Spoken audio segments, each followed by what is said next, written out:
সে যেটা স্বীকারোক্তিকে বললো যে তার আগে একটা সিঙ্গেল মেশিন ছিল, এই মেশিন দিয়ে সে 3-4টা নোট নিয়ে বেরোতো, বের হয়ে যে খুচরা করতো ম্যাক্সিমাম টাইমে।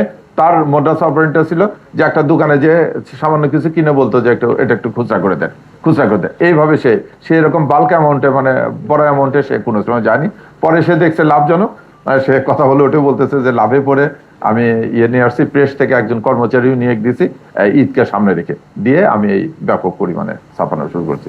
ভাই এগুলো নর্মাল প্রিন্টার আর কাগজ টাগজ এগুলো যেগুলো নিয়ে আসছে এরা বিভিন্ন থেকে পাওয়া যায়। এটা চড়াই পথে নিয়ে আসে পেপার।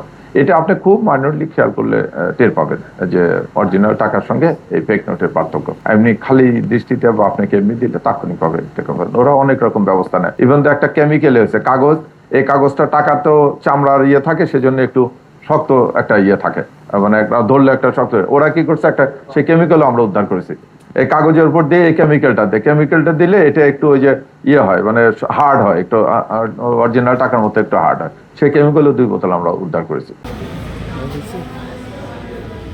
প্রযুক্তির দিক দিয়ে তারা অনেক উন্নত চাইনিজরা, এটা আপনারা জানেন।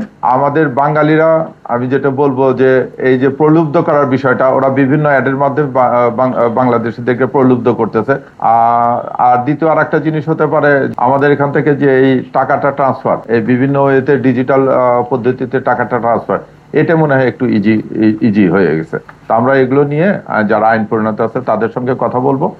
এখন যেই হোক তাকে আমরা ছাড় দিই না। আর আপনি যেটা বললেন যে সিম কার্ড গুলো কিভাবে ইস্যু হয়, আপনি তো তখন জেনেছিলেন তদন্তের পরবর্তীতে বলতে এই সিম কার্ড গুলো যারা সরবরাহ করেছে এরকম এজেন্ট, আমরা এগুলো দক্ষিণবঙ্গ থেকে আমরা কয়েকজনকে অ্যারেস্ট করেছি যারা এই অবৈধ সিম ইস্যুর সঙ্গে জড়িত ছিল।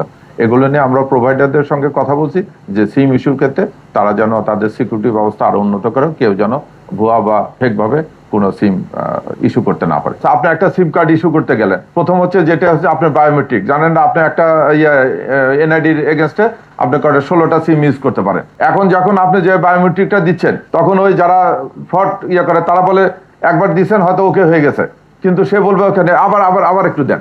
এই যে দিয়ে আপনাকে বারবার প্রেস করে নিচ্ছে, এই ততগুলো সিম আপনার নামে ইস্যু হয়ে যাচ্ছে।